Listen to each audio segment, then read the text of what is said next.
Frères et sœurs, imaginez une nuit où le ciel tremble, où 360 idoles s'effondrent face contre terre, où le feu éternel des mages s'éteint et où une lumière divine illumine les palais de Syrie. Dans les ténèbres les plus noires de la Djahiliya, un orphelin vient de naître. Il n'a ni armée ni richesse, mais il va changer le destin de l'humanité. Voici l'histoire du dernier messager, la miséricorde pour les mondes. Bienvenue sur Récits islamiques épiques. Abonnez-vous à la chaîne Récits islamiques épiques et likez cette vidéo pour ne rien manquer de cette série exceptionnelle. Chapitre 1. La lumière dans les ténèbres. La naissance du dernier messager. Dans les profondeurs les plus sombres de l'Arabie, là où le sable brûlant semblait avaler toute espérance, une nuit changea le cours de l'humanité pour toujours. Imaginez un monde plongé dans la Djahiliya, cette ignorance aveugle qui dévorait les âmes. Les tribus s'entretuaient pour un puits, une insulte ou un regard. Les filles nouveau-nées étaient enterrées vivantes par peur de la honte. Les femmes étaient traitées comme du bétail, vendues et héritées. Les esclaves ployaient sous le fouet, et les idoles de pierre, 360 autour de la Kaaba, buvaient le sang des sacrifices et la superstition des hommes. La Kaaba elle-même, bâtie par Ibrahim et Ismaïl pour l'adoration d'Allah unique, était souillée par ces faux dieux. Le nom d'Allah n'était plus qu'un murmure lointain, étouffé par l'orgueil, la poésie païenne et la sorcellerie. La corruption avait envahi la terre et la mer, comme le Coran le décrit. La corruption est apparue sur la terre et sur la mer, à cause de ce que les mains des gens ont accompli. Sourate Ar-Rum 41. Pourtant, Allah, le très miséricordieux, ne laisse jamais son peuple sans guide. Il avait promis à Ibrahim, lors de la construction de la maison sacrée, qu'un prophète viendrait de la descendance d'Ismaïl. Cette promesse divine traversa les siècles, protégée dans une lignée pure, choisie par Allah lui-même. Cette lignée culmina avec Abdul Muttalib, chef respecté des Quraysh, gardien de la Kaaba. Un homme de noblesse et de sagesse. Il fit un vœu terrible. Si Allah le sauvait d'un danger mortel, il sacrifierait l'un de ses fils. Le sort désigna Abdullah, son fils le plus aimé. Le cœur brisé, Abdul Muttalib consulta les devins, mais Allah intervint par un miracle. 100 chameaux furent sacrifiés à la place d'Abdullah. Peu après, Abdullah épousa Amina bint Wahib, une femme pure et noble. Mais le destin divin était déjà écrit. Abdullah partit en voyage commercial vers la Syrie. Sur le chemin du retour, il tomba gravement malade à Yathrib et rendit l'âme, laissant Amina enceinte de quelques mois. Le futur messager naîtrait orphelin de père, un signe puissant.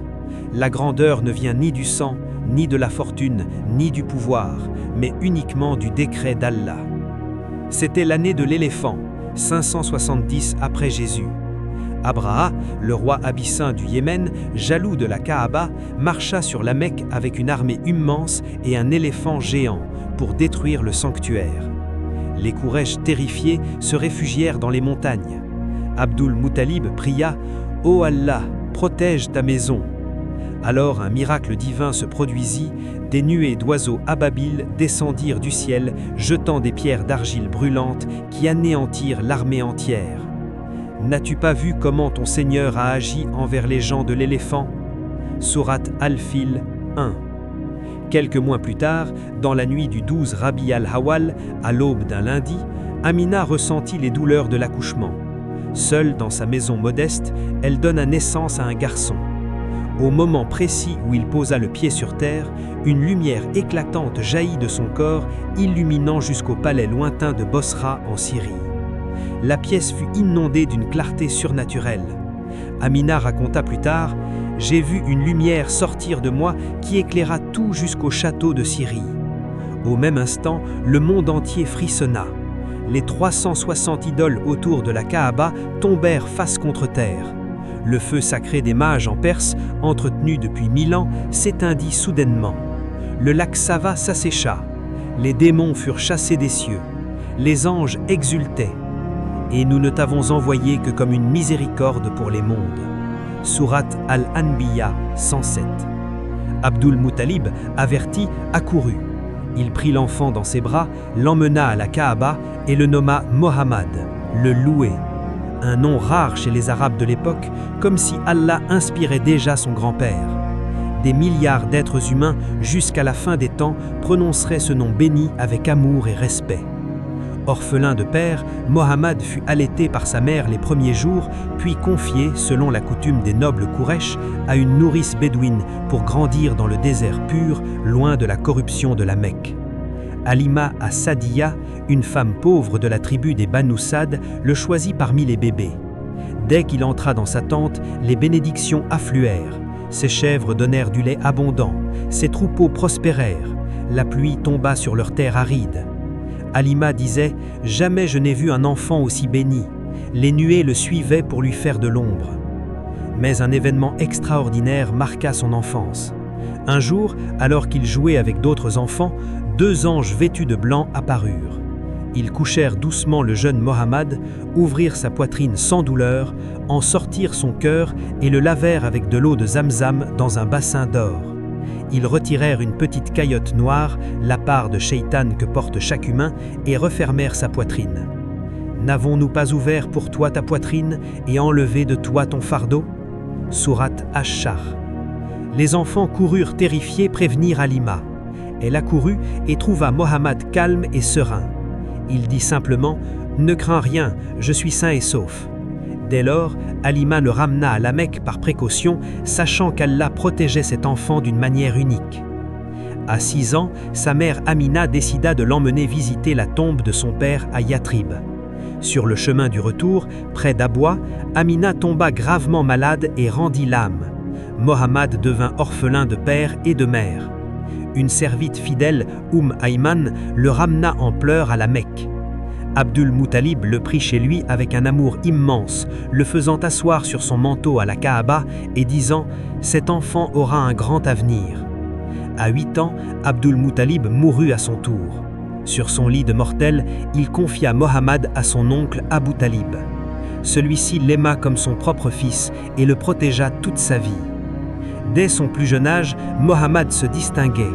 Il ne jouait pas aux jeux violents, ne mentait jamais, ne criait pas et fuyait les idoles. Les gens disaient déjà « cet enfant est différent ». Il gardait les chemins, apprenait la patience et la contemplation. Dans le silence du désert, Allah préparait son cœur pur pour la plus grande mission de l'histoire. Frères et sœurs, cette naissance n'était pas ordinaire. C'était le début de la plus grande révolution spirituelle que l'humanité ait connue. Un orphelin sans armée ni richesse allait changer le monde à jamais par la seule force de la vérité. Abonnez-vous à la chaîne Récits islamiques épiques et likez cette vidéo pour ne rien manquer de nos récits captivants. Chapitre 2. Al-Amin, l'homme en qui toute la Mecque faisait confiance. Après la mort d'Abdul Muttalib, le jeune Mohammed, âgé de seulement 8 ans, entra dans la maison de son oncle Abu Talib. Celui-ci, bien que pauvre et chargé d'une grande famille, l'accueillit avec un amour profond et le traita comme son propre fils. Il l'emmenait partout avec lui. Très tôt, Abu Talib remarqua que cet enfant portait la baraka. Dès que Mohammed était présent, les affaires prospéraient, les voyages étaient bénis et les dangers s'éloignaient. À 12 ans, Abu Talib entreprit un grand voyage commercial vers la Syrie. Il hésita à l'emmener le jeune garçon, craignant la fatigue du désert. Mais Mohammed insista, les yeux pleins de détermination. « Oh mon oncle, ne me laisse pas derrière toi !» Abu Talib céda. La caravane partit. Des centaines de chameaux, des marchandises précieuses, des Quraysh orgueilleux. Arrivé à Bosra en Syrie, la caravane s'arrêta près d'un monastère appelé Bahira. Un moine chrétien nommé Bahira observa de loin et vit quelque chose d'extraordinaire. Un nuage blanc suivait la caravane et faisait de l'ombre uniquement sur un seul garçon. Lorsque Mohammed s'assit sous un arbre, les branches s'inclinèrent pour le protéger du soleil. Bahira, savant des écritures anciennes, reconnut immédiatement les signes du prophète annoncés dans la Torah et l'Évangile. Il invita toute la caravane à manger, mais son regard restait fixé sur l'enfant. Il examina Mohammed, vit le sel de la prophétie entre les 2 épaules, une marque divine décrite dans les livres saints, Il interrogea l'enfant qui répondit avec une sagesse et une sincérité bouleversantes. Puis Bahira se tourna vers Abu Talib, le visage grave. « Cet enfant est le prophète de la fin des temps. Ramène-le vite à la Mecque. Les Juifs le reconnaîtront et chercheront à lui nuire. » Le prophète, troublé, écourta le voyage et ramena Mohammed en sécurité. De retour à la Mecque, le jeune Mohammed grandit dans la droiture absolue. On l'appelait déjà Al-Amin, le dignitaire de confiance, et As-Sadiq, le véridique. Même ses futurs ennemis le respectaient. À 25 ans, son honnêteté devint légendaire. Un jour, les Quraysh reconstruisaient la Kaaba après une inondation. Ils se disputèrent violemment pour savoir qui placerait la pierre noire dans l'angle. La tension monta, les épées furent presque tirées. Soudain, quelqu'un proposa « Attendons 5, le premier qui franchira cette porte ». Le premier qui franchit la porte fut et l'ascension aux cieux. Après l'année de la tristesse où le prophète perdit Khadija et Abu Talib, la douleur était à son comble. La Mecque était devenue un enfer. Les insultes pleuvaient, les pierres volaient, les croyants étaient torturés. Son cœur saignait, mais il restait debout, accroché à Allah seul. C'est précisément dans cette nuit la plus sombre qu'Allah lui offrit la plus grande consolation que l'humanité ait jamais connue, à l'Isra wal Miraj. Une nuit, alors qu'il dormait près de la Kaaba, selon certaines narrations dans la maison de sa cousine Hani, Djibril descendit avec Al-Bourak, une monture blanche plus grande qu'un âne et plus petite qu'un mulet, dont chaque pas atteignait l'horizon. Djibril ouvrit la poitrine du prophète, la lava avec l'eau de Zamzam, la remplit de foi et de sagesse, puis la referma. Il monta sur Al-Bourak. En un instant, ils partirent de la Mecque vers Jérusalem. Gloire à celui qui a fait voyager de nuit son serviteur de la mosquée sacrée à la mosquée Al-Aqsa, dont nous avons béni les alentours afin de lui montrer certains de nos signes. Sourate Al-Isra 1. À la mosquée Al-Aqsa, tous les prophètes l'attendaient. Ibrahim, Moussa, Issa, Nouh, Adam et des milliers d'autres. Djibril les aligna pour la prière et c'est Muhammad, le dernier d'entre eux, qui dirigea la prière comme imam. Imaginez le sceau des prophètes priant devant tous les envoyés d'Allah. Les cieux exultaient. Puis commença l'ascension, le mirage. Une échelle de lumière descendit. Il monta avec Djibril, traversant les 7 cieux un à un. Au premier ciel, Adam l'Akazi sourit et dit « Bienvenue aux prophètes pieux et aux fils pieux ». À sa droite, des âmes lumineuses. À sa gauche, des âmes sombres. Il pleura pour les unes, rit pour les autres. Au deuxième ciel, Yahya et Issa, les 2 cousins, l'accueillirent avec joie. Au troisième, Youssouf, dont la beauté illuminait le ciel. Au quatrième, Idriss, élevé par Allah à un haut rang. Au cinquième, Haroun. Au sixième, Moussa, qui pleura en voyant Mohammed et dit « J'aurais désiré que ma communauté soit plus nombreuse que la tienne, mais Allah t'a préféré. » Au septième ciel, Ibrahim, adossé à Baït al-Mamour, la maison céleste autour de laquelle 70 000 anges tournent chaque jour sans jamais revenir, il dit « Bienvenue aux prophètes pieux et aux fils pieux ». Puis, ils arrivèrent à Sidrat al-Muntaha, l'arbre du lotus de la limite extrême, dont les feuilles sont comme des oreilles d'éléphant, les fruits comme des cruges, couverts de couleurs indescriptibles, de papillons d'or entourés de lumière et d'anges. Même Djibril s'arrêta ici. Si j'avance d'un pan, je brûle. Mais Muhammad continua seul. Il traversa les voiles de lumière un à un jusqu'à ce qu'aucune créature n'ait jamais atteint ce lieu. Là, Allah lui parla directement, sans intermédiaire. Une conversation que seul le prophète connaît dans son intégralité. Allah lui prescrit au début 50 prières par jour pour sa communauté. En redescendant, Moussa lui dit « Ta communauté ne pourra pas, retourne demander une réduction. » Le prophète remonta, redescendit, remonta encore. À chaque fois, Allah réduisit de 5 prières jusqu'à 5 prières quotidiennes. Moussa insista encore, mais le prophète, par pudeur devant son Seigneur, dit « J'ai honte de demander davantage. » Allah annonça alors « Elles sont 5 dans l'accomplissement, mais 50 dans la récompense. Ma parole ne change pas. » 3 cadeaux supplémentaires furent offerts à la Oumma ce soir-là. Les derniers versets de Sourate al-Baqarah, contenant le pardon des péchés, le pardon garanti pour tout quiconque dit « La ilaha illallah » sincèrement, sans shirk, et l'intercession majeure le jour du jugement. Le voyage de retour se fit en un instant. Al-Buraq le ramena à la Mecque avant l'aube. Le lit était encore chaud. Le lendemain, il raconta l'événement aux Quraysh. Ils explosèrent de rire.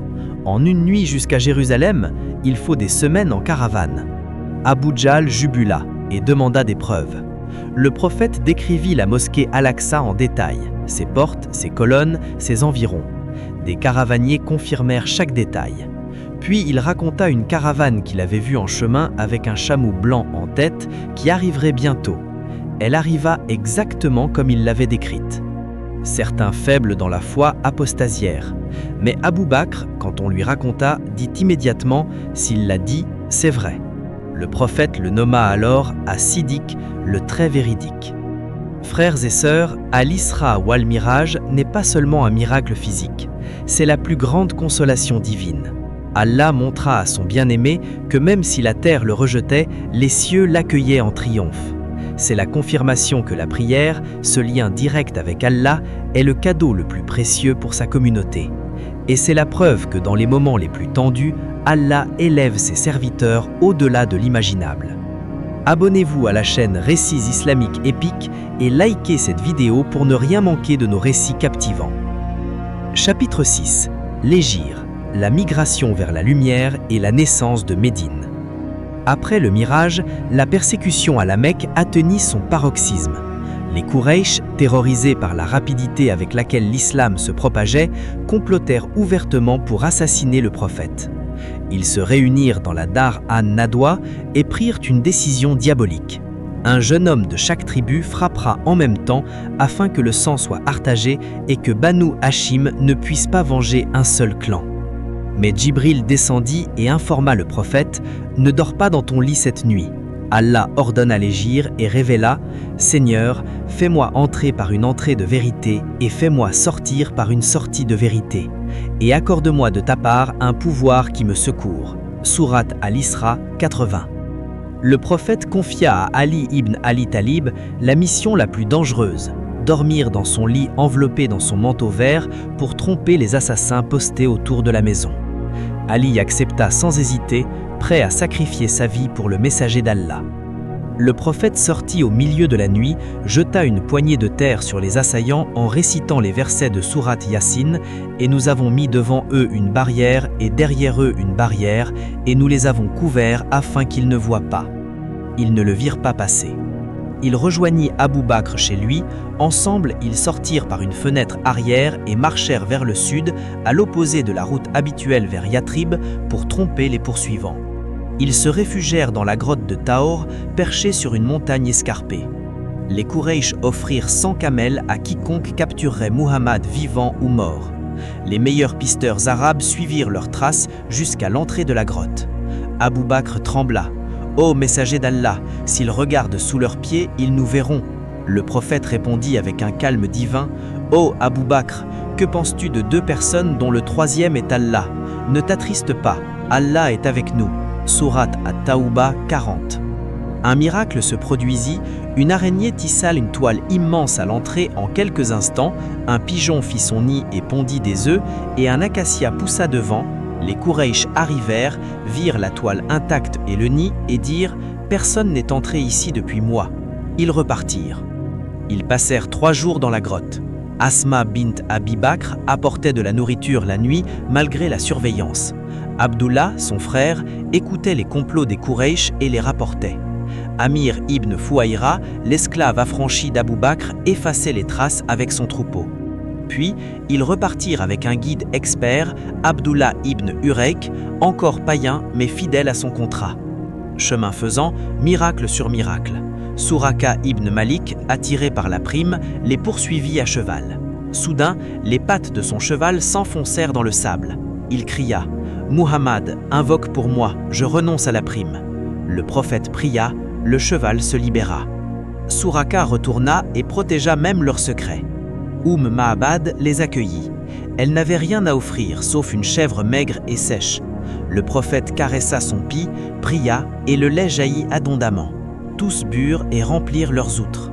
Ma'abad dira plus tard, « Cet homme béni, s'il passe près d'un arbre sec, il verdit. » Après 8 jours de voyage périlleux, le 12 Rabi al-Awwal le Mondi, le soleil se leva à Kouba, banlieue de Yatrib, les musulmans sortirent en masse. Les enfants chantaient, « La pleine lune s'est levée sur nous depuis les vallées de Wada. » Le prophète resta 4 jours à Kouba et y bâtit la première mosquée de l'islam sur la base de la piété. Une mosquée fondée sur la piété dès le premier jour mérite mieux que tu t'y tiennes debout. Sourate at-Taouba 108. Il entra à Médina sur sa chamelle al-Kaswa, chaque tribu voulait l'accueillir. Il laissa la chamelle choisir. Elle s'agenouilla sur un terrain vide appartenant à 2 orphelins. Il l'acheta et y bâtit sa mosquée et ses chambres. Médina devint Médina, la cité du prophète, puis Al-Médina al-Munawwara, la cité illuminée. Dès son arrivée, il posa les fondations de la première communauté musulmane véritable. Il bâtit la mosquée du prophète, simple en briques crues, colonnes de palmiers, toits de feuillage, lieux de prière, d'enseignement, de gouvernance et de refuge. Il participa lui-même au travail, portant les briques en chantant avec les compagnons. Il fraternisa les Muhajiroun, émigrés de la Mecque, ruinés pour la foi, avec les Ansar, habitants de Médine. Chaque Ansar prit un Muhajiroun comme frère, partageant ses biens, ses maisons et ses jardins. Abdurrahman ibn Aouf reçut une proposition généreuse. « Voici la moitié de mes biens et la moitié de mes épouses. » Il répondit « Qu'Allah bénisse tes biens et ta famille. Montre-moi seulement le marché. » Et il devint riche par son travail honnête. Il rédigea la Constitution de Médine, le premier document politique. Chapitre 8. Uhud, l'épreuve de la désobéissance et la leçon de la miséricorde divine. La victoire de Badr brisa l'orgueil des Quraysh. Leur élite gisait dans les puits de Badr. Leurs biens étaient aux mains des musulmans. À la Mecque, les pleurs des veuves et des orphelins résonnaient. Abu Sufyan, devenu chef après la mort d'Abu Jahl, jura vengeance. Hind bint Utba hurlait sa haine et promit une récompense énorme à quiconque tuerait Hamza, l'oncle du prophète qui avait abattu son père. Les Quraysh levèrent une armée plus grande que jamais. 3000 guerriers, 200 cavaliers, 700 côtes de mailles, des femmes chantant pour exciter les hommes. Ils marchèrent vers Médine et campèrent près du mont Uhud. Leur but, anéantir l'islam une fois pour toutes. À Médine, le prophète consulta ses compagnons. Certains jeunes, ivres de la victoire de Badr, voulaient sortir et combattre. D'autres, plus sages, préféraient défendre la ville. Le prophète pencha d'abord pour la défense, mais accepta la majorité. Un prophète ne retire pas son armure une fois qu'il l'a enfilée. Ils sortirent, 700 croyants contre 3000. Le vendredi soir, Abdullah ibn Ubay, chef des hypocrites, déserta avec 300 de ses hommes. Mohammed écoute les jeunes au lieu des anciens. Les musulmans n'étaient plus que 700, mais la foi brûlait plus fort. Le prophète positionna l'armée au pied du mont Uhud. Il plaça 50 archers experts, menés par Abdullah ibn Jubair, sur une petite colline à l'arrière, la colline des archers. Il leur donna un ordre clair et répété. « Protégez nos arrières. Même si vous nous voyez vaincre et prendre le butin, ne quittez pas votre poste. Même si vous nous voyez massacrer, ne bougez pas. » La bataille commença le samedi matin, 15 Shawwal de l'an 3 de l'Hégire. Les musulmans chargèrent avec une force irrésistible. Hamza fauchait les ennemis comme des épis. Ali, Zubair, Talha brisaient les rangs. Les Quraysh reculaient, fuyaient, laissaient leurs tentes. La victoire semblait totale. Les archers sur la colline virent le butin abandonné. Ils dirent « Le combat est fini, allons prendre notre part ». Khalid ibn al-Walid, encore païen mais génie militaire, observa la colline vide. Il contourna avec sa cavalerie et attaqua par l'arrière. Chaos soudain. Les musulmans dispersés pour le butin furent pris en tenaille. La rumeur « Muhammad est tué » se répandit, lancée par Iblis lui-même. Beaucoup paniquèrent. Certains fuirent jusqu'à Médine. Le prophète fut entouré d'ennemis. Une pierre le frappa au visage, cassa une dent inférieure, brisa son casque. Du sang coula sur son noble visage. Ubay ibn al-Khalaf chargea pour le tuer. Le prophète le transperça d'un coup de lance, mais les coups pleuvaient. Hamza fut poignardé traîtreusement par Washi, l'esclave abyssin envoyé par Hind. Il tomba en martyr, le cœur arraché par Hind, qui le mâcha de rage. Le prophète appela « À moi, ô serviteur d'Allah !» une poignée resta.